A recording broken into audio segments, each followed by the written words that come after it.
दो विभाग हैं, एक है मम माया, एक है ममैवांशो। दोनों के बीच में रेखा खींची हुई है सच्चिदानंद प्रभु की। दोनों का संचालन प्रभु से ही हो रहा है, दोनों प्रभु के ही अंश हैं और दोनों के बीच में एक खेल रखा गया है। माया विपक्ष में है और ममैवांशों के पक्ष में भगवान की भक्ति है।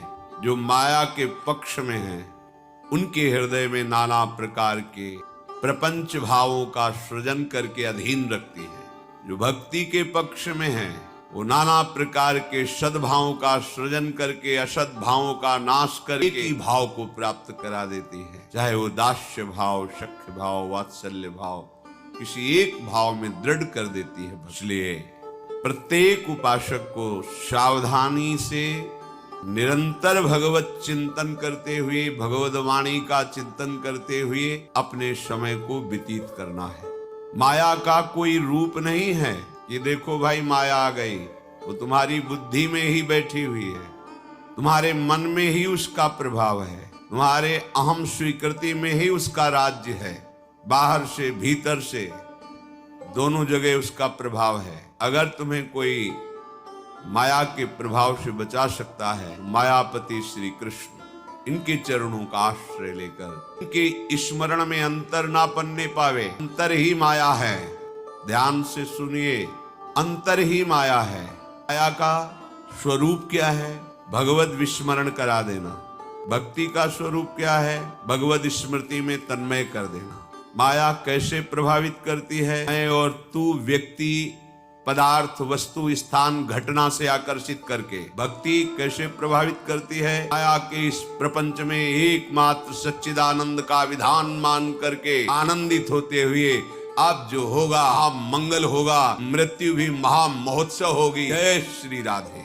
आगे बढ़ता है, पीछे नहीं झुकता। हर प्रपंच के विधान को रोंदता हुआ आगे उपासक बढ़ता है। माया और भक्ति के अंतर को समझिए। माया किसी रूप विशेष का नाम नहीं है, किसी व्यक्ति विशेष का नाम नहीं। जैसे वायु सर्वत्र प्रसार करके प्राणों का पोषण कर रही है, ऐसे सर्वत्र अपने अधीन करके माया हर चराचर को अपने हिसाब से चला रही है, तीन गुणों के प्रभाव से। कोई बिरला ही भाग्यवान श्री हरि की कृपा से, सत्संग के प्रभाव से माया को त्याग करके सच्चिदानंद प्रभु को स्वीकार कर पाता है। नहीं तो जो ही तुम इस मार्ग में कदम रखोगे वो आपके सामने जाल फेंक देगी, क्योंकि ये प्रभु की पावर से, प्रभु की शक्ति से शक्तिमान है। साधारण नहीं, किसी देवी देवता की माया नहीं, स्वयं श्री हरि की प्रचंड माया है। देवी हेषा गुणमयी मम माया दुरत्तया।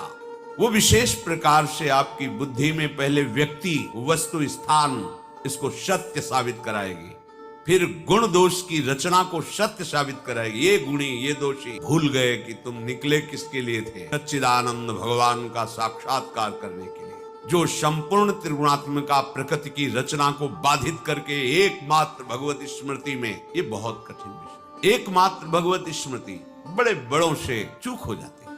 हम प्रभु का आश्रय लेकर के निरंतर भजन परायण रहे तो हमारी सदगति में अंतर नहीं।